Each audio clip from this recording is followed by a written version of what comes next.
Graça e paz em nome de Jesus. Para mim é sempre um privilégio poder compartilhar a palavra de Deus. Hoje nós estamos meditando ali no texto de Atos, capítulo 21.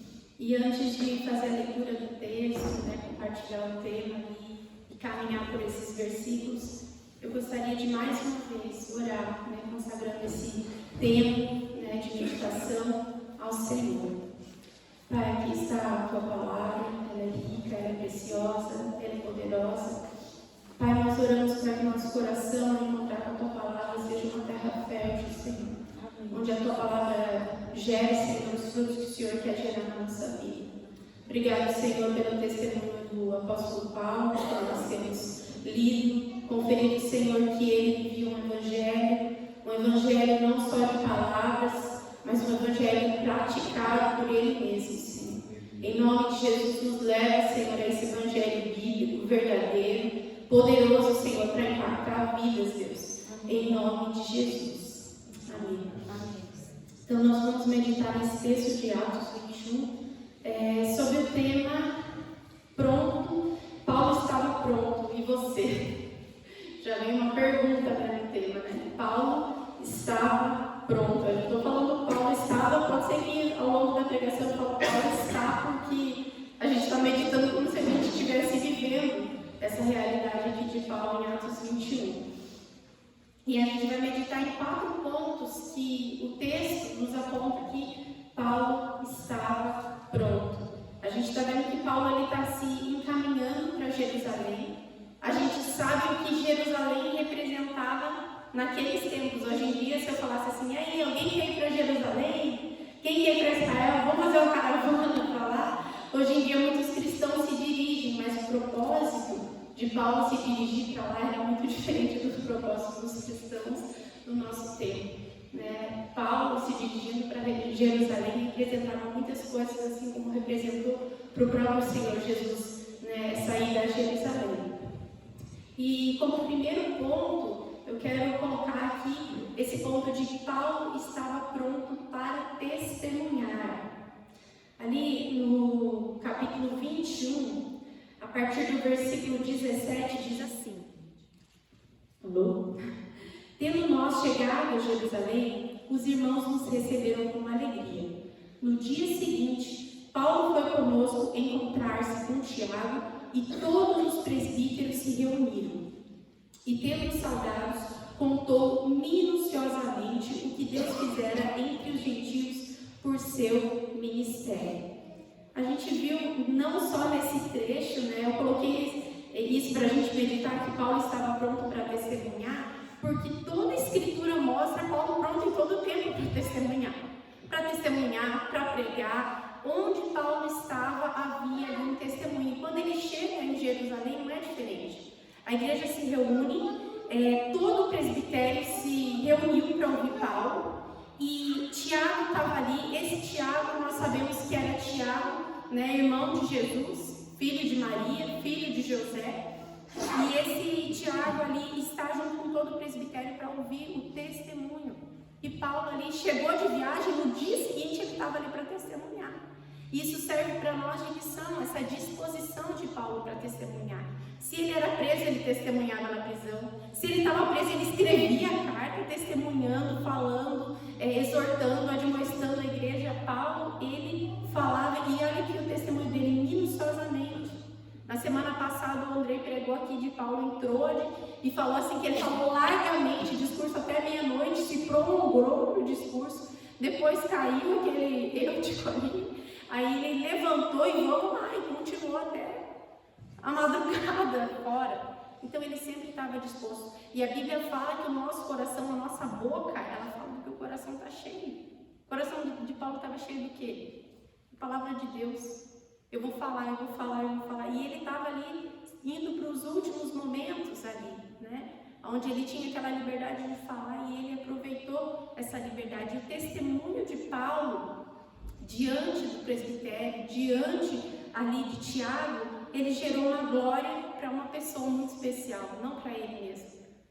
Poderia a gente pensar assim que o testemunho, ele gera uma glória para a pessoa, não, ele tem que gerar uma glória para Deus. Ali, ao terminar de falar, né, quando ele deu todo o testemunho minuciosamente. Isso para mim é uma coisa, eu não sei você, mas eu sou de falar as coisas meio que detalhadamente, minuciosamente, levar em consideração os detalhes, e Paulo era assim. E aí, ouvindo, deram eles glória a Deus. Glória a Deus. Quantas coisas que Paulo tinha feito para a glória de Deus, por onde ele passou, por onde ele viajou, em todas as viagens missionárias dele. Aí, o segundo ponto que a gente vai entrar é pronto para se submeter. Esse ponto ele vai ali do versículo 20 até o 26, e eu vou explicar para vocês. Ouvindo, deram eles glória a Deus e disseram: bem vês, irmãos, quantas dezenas de milhares há entre os judeus que creram, e todos são zelosos da lei. E foram informados a teu respeito, que ensina todos os judeus entre os gentios a apostatarem de Moisés, dizendo-lhes que não devem circuncidar os filhos, nem andar segundo os costumes da lei. Que se há de fazer, pois? Certamente saberão da tua chegada. Faze, portanto, o que te vamos dizer. Estão entre nós 4 homens que voluntariamente aceitaram o voto. Toma-os, purifica-te com eles e faz a despesa necessária para que raspem a cabeça, e saberão todos que não é verdade o que se diz a teu respeito, e que, pelo contrário, andas também tu mesmo guardando a lei. Quanto aos gentios que creram, já lhe transmitimos decisões para que se abstenham das coisas sacrificadas a ídolos, do sangue, da carne de animais sufocados e das relações sexuais ilícitas.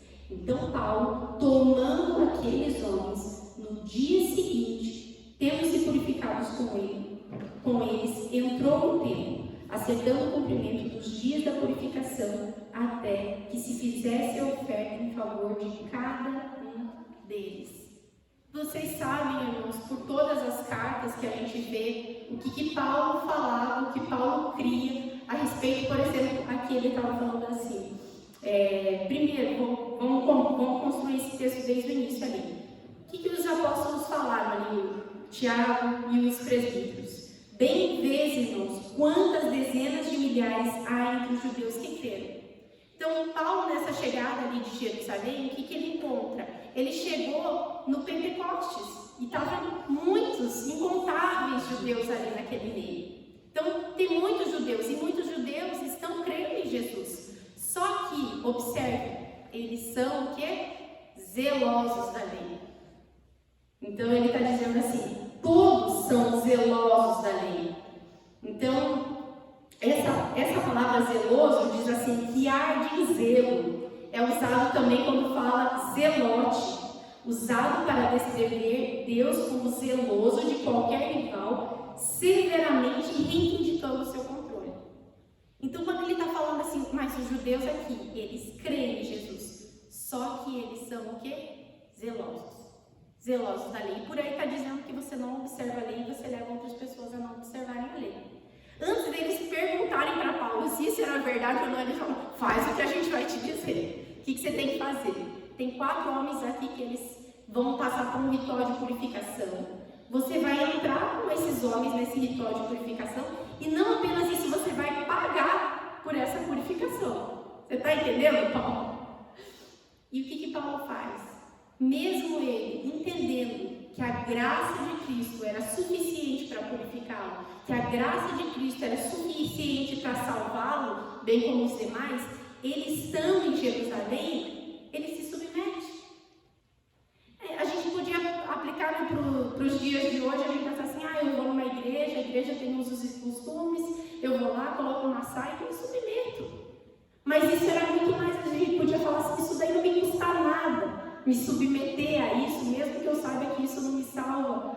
Mas era muito mais do que isso. Ele falou assim, eu não vou só fazer uma coisa que não me custa, eu vou fazer algo que me custa, eu vou pagar, e vou pagar para mim e para os demais, porque esse ritual aqui de purificação está descrito lá, se alguém quiser recorrer a esse ritual de purificação, está em Números 6, do 13 até o 20. Esse ritual de purificação era de nazireado, então tinha que raspar a cabeça, queimava o cabelo, que era tirado da cabeça, aí tinha que oferecer o sacrifício, tinha que passar por tudo isso. E a gente sabe que Paulo não queria mais nada disso. Mas mesmo assim, no dia seguinte, ele se submeteu a tudo isso. Como a gente aprende com o apóstolo Paulo, né? Indo para Jerusalém, imagina a pressão que esses irmãos que permaneceram em Jerusalém, a gente sabe que depois da perseguição, da morte de Estevão, abriu ali uma perseguição que todos ali, exceto os apóstolos, todos se dispersaram. E aí os apóstolos ficaram aumentando essa pressão, porque os judeus ficavam ali em cima da igreja, perseguindo a igreja, e a igreja muitas vezes tendo que se submeter a isso, né? Permanecendo ali zelosos da lei. E mesmo Paulo, né, tendo uma mente que a gente sabe muito bem, aí você pode falar assim, mas será que Paulo então ele está sendo contraditório? Ele dizia que não precisava de circuncisão, mas circuncidava, né, permitia que o irmão fosse circuncidado. Ele sabia que não precisava desse ritual de purificação, mas ele se purificava. Se nós formos até 1 Coríntios 9:20, a gente vai ver que ele fala assim, eu me fiz judeu para os judeus, para ganhar os judeus. Então, se eu tiver que passar por esse ritual para que eu não seja uma pedra de tropeço para os judeus, eu me submeto. Não tem problema, eu passo por isso. E isso por coisas muito mais profundas que Paulo estava disposto a ir até as últimas consequências, por causa do Evangelho. É tremendo. Queridos, eu olhando para esse texto, eu falei, Deus, não deixa eu compartilhar esse texto de uma maneira rasa, superficial, porque é muito profundo o que Paulo está decidindo, né? Tudo isso está encaminhando porque Paulo estava pronto para passar por coisas muito profundas no Evangelho. E isso vai para o nosso terceiro ponto. O terceiro ponto é que Paulo estava pronto para ser preso, sofrer. Voltando um pouquinho no texto da semana passada, que o Andrei compartilhou, Atos 20 ali no 22, até o 22 e o 23, ele diz assim, e agora, constrangido em meu espírito, vou para Jerusalém, não sabendo o que ali me acontecerá, senão que o Espírito Santo, de cidade em cidade, me assegura que me esperam cadeias e tribulações. Então, Paulo está se dirigindo para Jerusalém, ele diz assim, é uma incógnita o que vai acontecer ali, eu não sei exatamente o que vai acontecer ali, mas em cada cidade que eu passo, eu sei o que eu vou passar. O que eu vou passar? Cadeias e tribulações. Eu sei que eu vou ser preso, eu sei que eu vou sofrer torturas, eu sei que essas tribulações ali é aquela palavra que a gente ouve, né, o que sempre fala, né, tilipsis. Então, tilipsis é ato de prensar, imprensar, pressão, opressão, aflição, tribulação, angústia. Então eu sei que cada cidade que eu vou, tem uma coisa que eu já sei que vai acontecer lá. Por mais que eu não saiba tudo, uma coisa eu sei que eu vou passar. Cadeias e essas aflições, essas tribulações. E Paulo, nesse texto de hoje, o que vai acontecer? Vai acontecer uma caminhada de profecias a respeito dessa prisão de Paulo em Jerusalém. Paulo não está indo para Jerusalém sem saber completamente o que vai acontecer. Há profecias de que ele iria ser preso. Deus, ele não engana a gente, irmãos. Todo mundo aqui sabe, a palavra de Deus diz que nós vamos passar no mundo, Jesus falou que nós passaremos por aflições. Então, esse evangelho bíblico mostra que, embora a gente creia no Senhor Jesus, a gente não está isento de aflições. Muito pelo contrário, nós teremos aflições. E aí, o que vai acontecer? Eu vou mostrar aqui para você essas pessoas que falaram, profetizaram acerca da prisão. Atos 21, no versículo 4, diz assim: encontrando os discípulos, permanecemos lá durante 7 dias, e eles, movidos pelo Espírito, recomendavam a Paulo que não fosse a Jerusalém. Se a gente fosse parar só nessa profecia, a gente poderia dizer: Paulo, você foi para Jerusalém porque você foi desobediente. Deus estava te falando pelo Espírito Santo para você não ir para Jerusalém porque você foi. Só que a segunda profecia ela nos mostra também algo muito importante sobre profecias, e especialmente sobre essa profecia. Quando Paulo chega na casa de Filipe, esse Filipe que eu vou falar agora é o Filipe dos 7 diáconos. E é interessante Paulo estar na casa de Filipe, por quê? Porque a gente sabe que os diáconos ali, e o Filipe também, quando que ele fugiu de Jerusalém? Quando houve a perseguição, quem estava perseguindo a igreja? O apóstolo Paulo. Ele ainda era um perseguidor da igreja e Filipe fala, eu vou ter que sair daqui porque tem um cara que está no nosso encalço. E de repente Paulo está na casa desse Filipe. De perseguidor ele passa a ser um irmão. E ele estava na casa de Filipe. E aí diz que Filipe ele tinha 4 filhas donzelas que profetizavam. Porém, não diz que elas profetizaram acerca da prisão de Paulo. Não fala nada. Fala que eram donzelas e que profetizavam. Só que, vamos ler lá ali no versículo 10 até a continuidade. Diz ali, demorando-nos ali alguns dias, desceu da Judéia um profeta chamado Ágabo. Então ele estava na casa de Filipe, o evangelista, que era um dos 7, ficou com ele, tinha as 4 donzelas que profetizavam. Só que ele ficando ali, apareceu um profeta chamado Ágabo. E vindo ter conosco, tomando o cinto de Paulo, ligando com ele os próprios pés e mãos, declarou, isto diz o Espírito Santo, assim os judeus em Jerusalém farão ao dono deste cinto e entregarão nas mãos dos gentios. O que o Ágabo fez? Ele fez uma dramatização.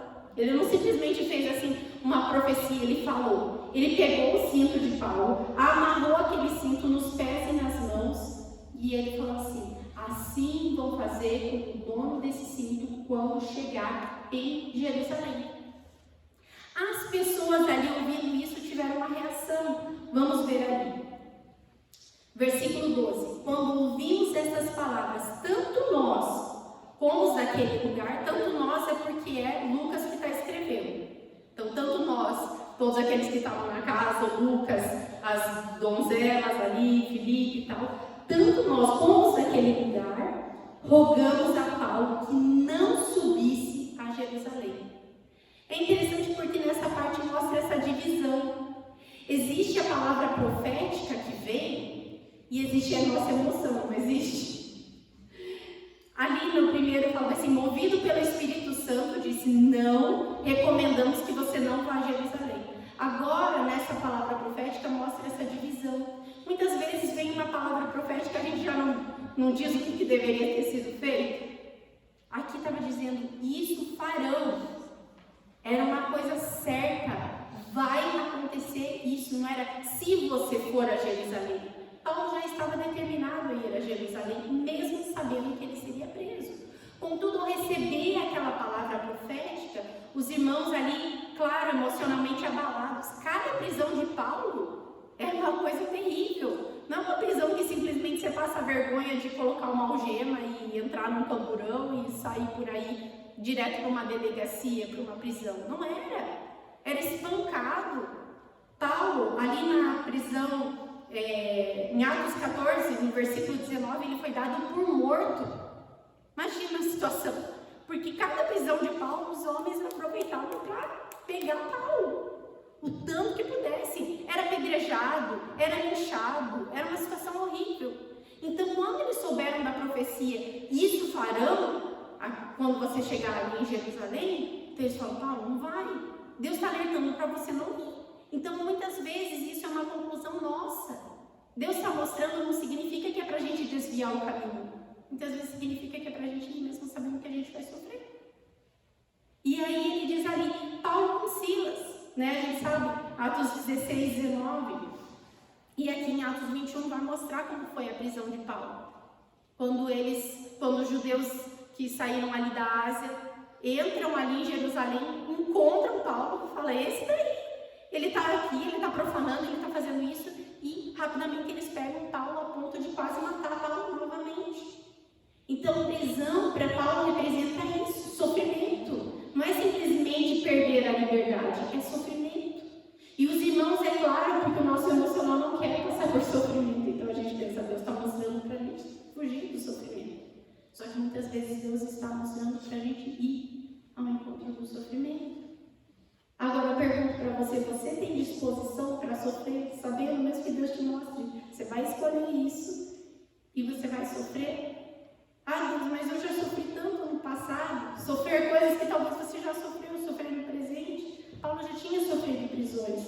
por amor a Jesus.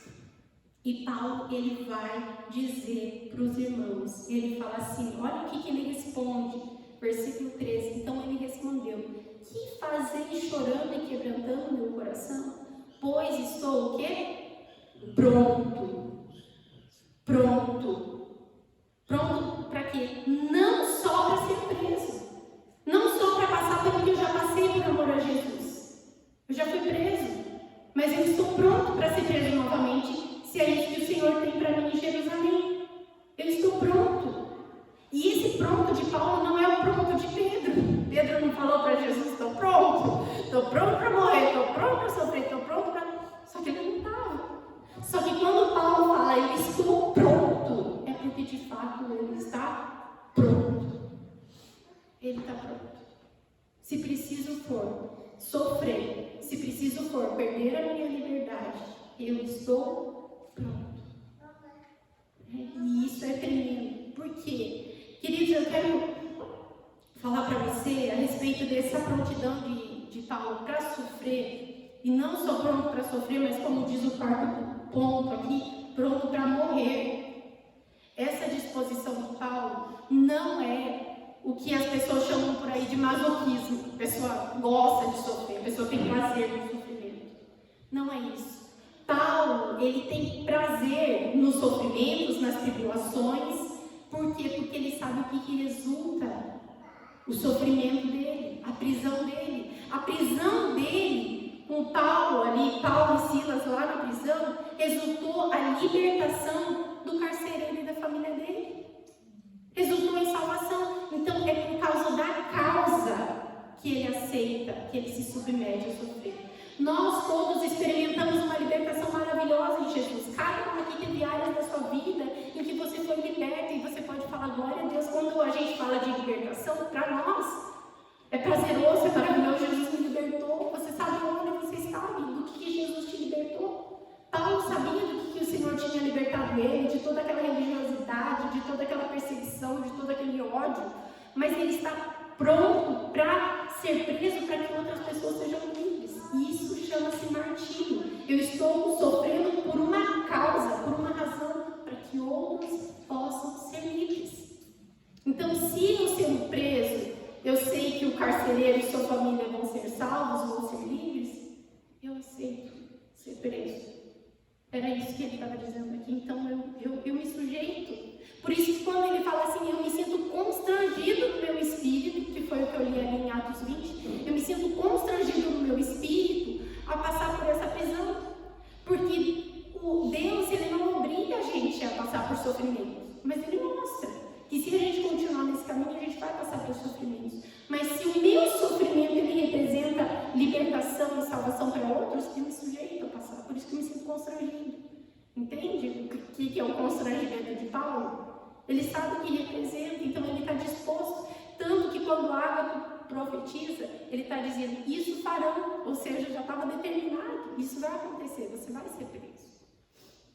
E aí ele conclui, né, isso, eu estou pronto não só para ser preso, mas até para morrer em Jerusalém. Por quê? Pelo nome do Senhor Jesus. E Paulo estava pronto para morrer. Essa era a disposição de Paulo. Indo um pouquinho mais à frente ali, fala sobre essa prisão de Paulo. Paulo tinha se submetido, né, como eu já falei, quando estava por findar os 7 dias, isso é, né, os dias da purificação, os judeus vindo da Ásia, tendo visto Paulo no templo, alvoroçaram todo o povo e o agarraram, gritando, israelitas, socorro, este é o homem que por toda parte ensina todos a serem contra o povo, contra a lei e contra esse lugar. Ainda mais, introduziu até gregos no templo e profanou este recinto sagrado. Por que eles falaram isso? Versículo 29. Pois antes tinham visto Trófimo, o Efésio, em sua companhia na cidade, e julgavam que Paulo o introduzira no templo. Agitou-se toda a cidade, havendo concorrência do povo, e agarrando a Paulo, arrastaram-no para fora do templo. Imediatamente foram fechadas as portas, procurando eles matá-lo. chegou ao conhecimento do comandante da força que toda Jerusalém estava amotinada. Então este, levando logo os soldados e centuriões, correu para o meio do povo. Ao verem chegar o comandante e os soldados, cessaram de espancar Paulo. Então imagina a cena. Paulo está lá no templo, está terminando ali o tempo de purificação que ele se submeteu. A gente sabe que ele se submeteu não para se livrar da prisão, porque ele foi preso, ele sabia que ele ia ser preso, independente de ele cumprir aquele ritual ou não.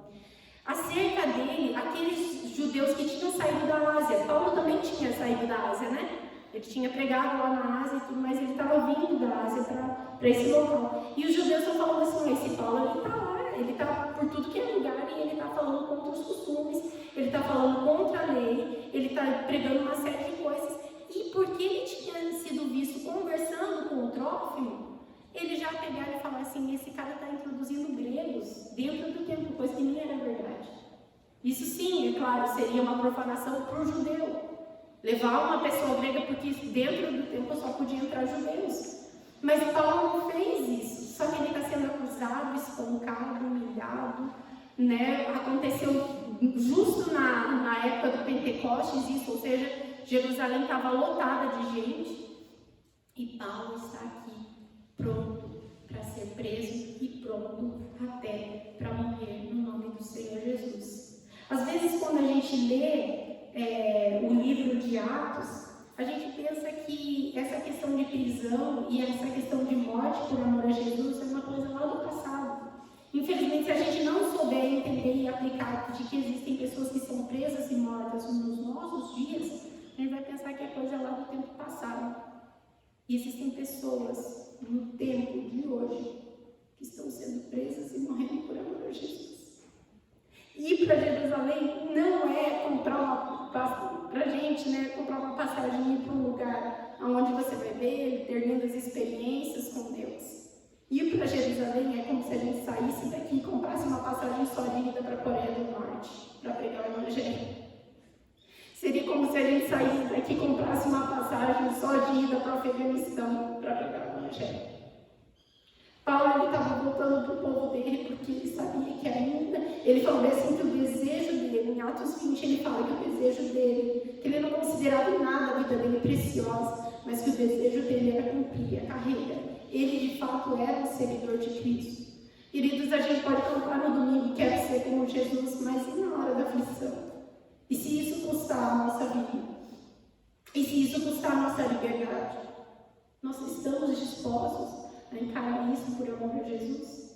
Eu quero contar 2 testemunhos de pessoas contemporâneas a nós. Testemunhos que eu vi recentemente sobre pessoas que aceitaram ser presas por amor a Jesus. Esse primeiro testemunho que eu vou contar, ele fala de um país da Ásia, sobre um homem de 93 anos. Ele ficou 26 anos preso. Esse homem foi torturado, principalmente na região da fala. Então, quando ele foi encontrar com essa equipe missionária, eles falaram assim, pode ser que ele tenha alguma dificuldade de falar, porque uma das áreas, quando as pessoas vão torturar um cristão, principalmente na região da boca, que é onde a gente testemunha. E eles falaram isso para essa equipe de missionários que encontrar com esse senhor. A missionária que relatou isso, ela falou que quando esse homem entrou na sala, sem que ele abrisse a boca, a face dele demonstrava Cristo. E por 2 horas aquele homem falou, testemunhou, de tal maneira que ele não falou nada do sofrimento. 26 anos preso, ele podia falar, gente, olha o que eu passei por amor a Cristo. Ele não falou nada sobre isso. Ele simplesmente pregou o Evangelho por 2 horas. Ele colocou Cristo no centro, ele não colocou o sofrimento dele no centro. No ano seguinte, essa missionária retornou. Ele tinha uma esposa, a esposa tinha ficado viúva, ele já tinha ido para a glória. E aí a viúva começou a contar o que ele tinha passado por amor a Cristo. Ela fez um relato sobre quando fez 20 anos da prisão dele. Foi aberta uma cova de 1 metro por 1 metro.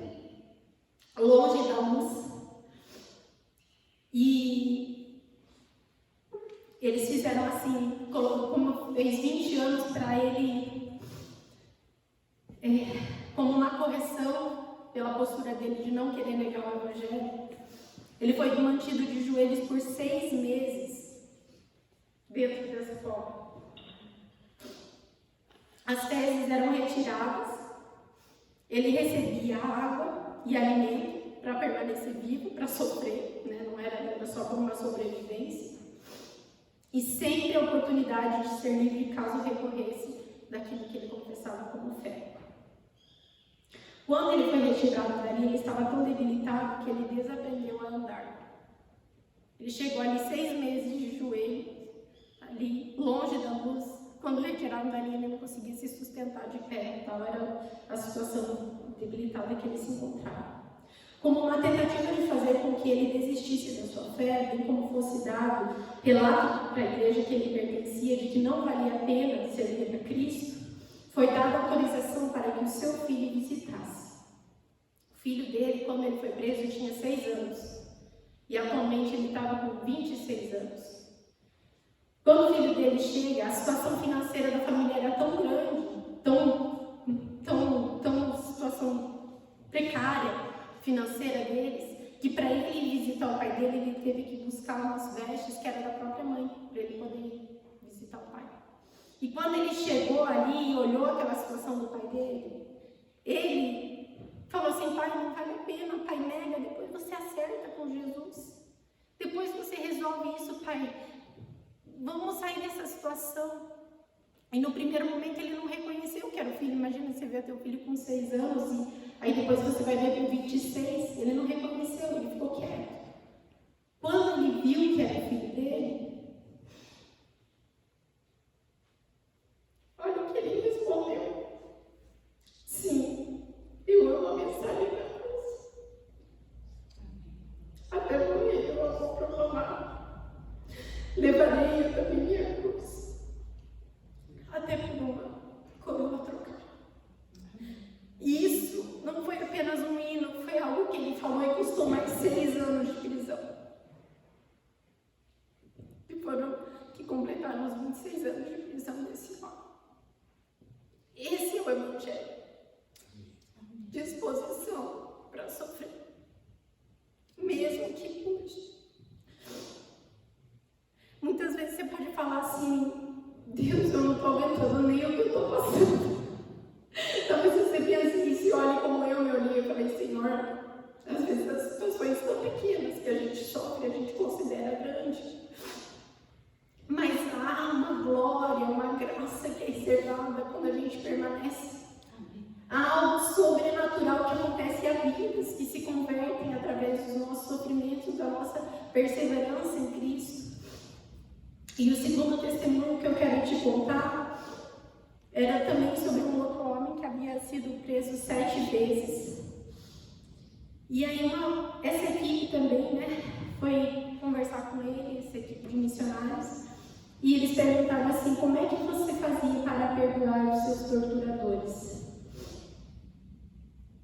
E eles dizem assim que antes de dar uma resposta, ele olhou para o horizonte e fez um olhar tão doce, como se ele não tivesse ofensa de ninguém que fez mal para ele. Como se não houvesse mágoa nenhuma no coração dele. Ele estava em paz. E aí ele começou a contar sobre uma vez.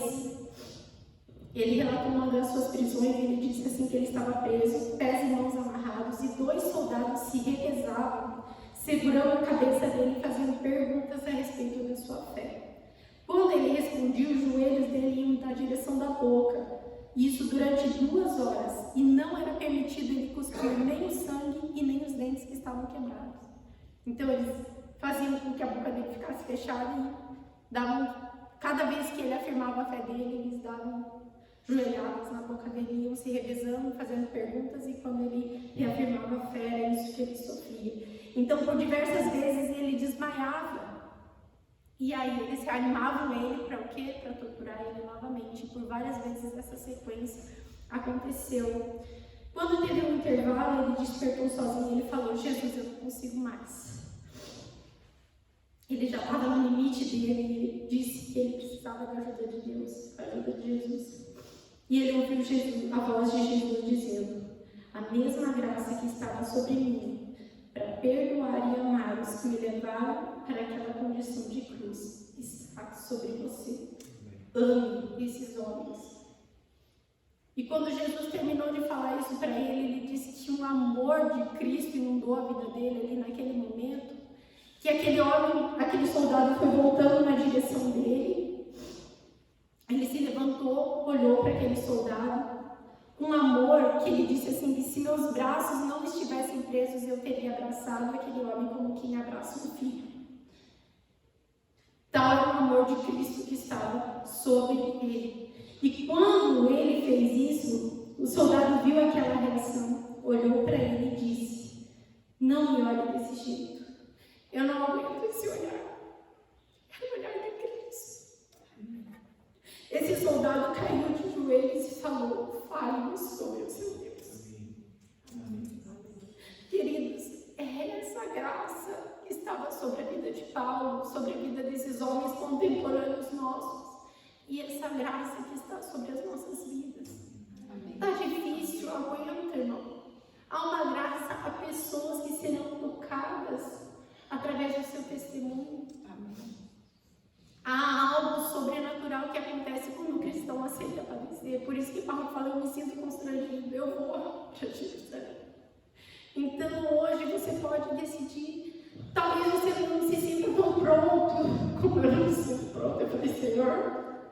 Mas como Paulo falou certa vez, ele falou assim, ele não se sentia em determinados momentos talvez pronto para isso.